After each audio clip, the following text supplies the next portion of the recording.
clean my windows. First, Happy New Year to everybody. Happy New Year. Have a good year or better than last year. Health-wise and everywhere otherwise. So here we go. What should I start with? Psychiatrist versus a bartender, or which one would you like? The man that was stranded on a desert island for 10 years? I think we ought to start with that. This was a man, you know, a sailor, but he's stranded on a desert island for 10 years, and one day that beautiful girl swims to shore in a wetsuit.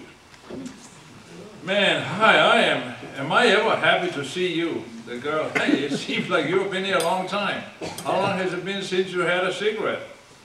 Man, it's been 10 years. With this information, the girl unzips a slot on the arm and a wetsuit and gives a man a cigarette. Oh, man, thank you so much. Now the girl tells him, how long has it been since you had a drink? Oh, it's been 10 years. The girl unzips a little longer zipper on a wetsuit and comes out with a flask of whiskey and gives the man a drink. Oh man, thank you so much. You are like a miracle. The girl started to unzip the front of her wetsuit. So tell me then, how long has it been since you played around? Oh my God, don't tell me you got yourself a golf clubs in there too.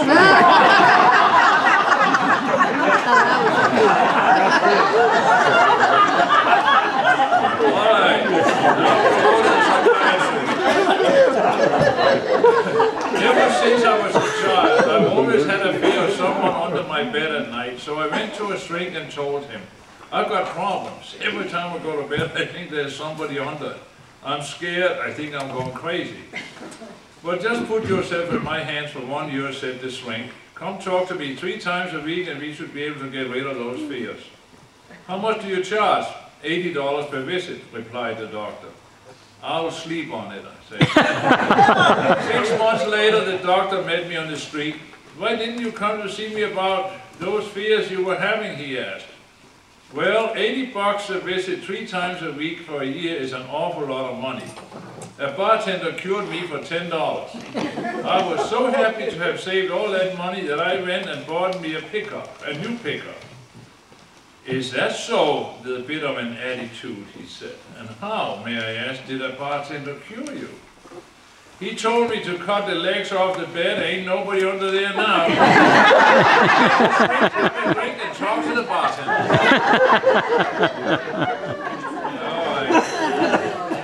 Now I have another one here. I don't know, but I'm so glad that, that we don't have Sharia law here, so I will try this one. A young man had completed medical school. He went back home to the small town to work with his father. They went out the first day to make house calls. As they went in the first house, the father said, now you watch me so you will know what to do. Inside, a woman was in the bed and she looked terrible. The old doctor checked her out. He was making notes when he dropped his pen to the floor. He picked it up and told the woman she needed to quit cleaning and working so hard in her house. She just needed rest. Then they got outside. The son asked how he knew that she was cleaning too much.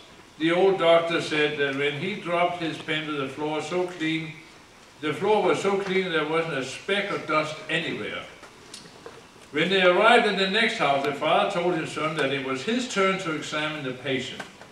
At this house too, the woman was in bed looking terrible. The young doctor took her blood pressure and pulse, asked a few questions and made some notes. Then he dropped his pen and reached down to pick it up. He told the woman that she was doing too much church work and needed to cut down on what she did. When the 2 doctors went outside, the old doctor asked the young one how he knew that she was doing so much church work. The young one said, well, when I bent down to pick up my pen, I saw the preacher under the bed.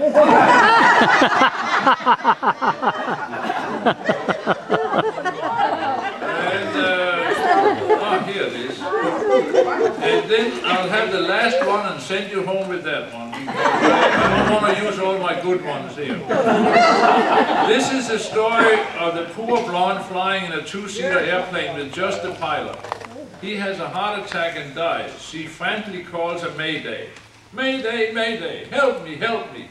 My pilot had a heart attack and is dead, and I don't know how to fly. Help me, please help me. All of a sudden, he hears a voice over the radio saying, "This is the tower. I have received your message and I will talk to you through it. I've had a lot of experience with this kind of problem. Now just relax, everything will be fine. Now give me your height and position."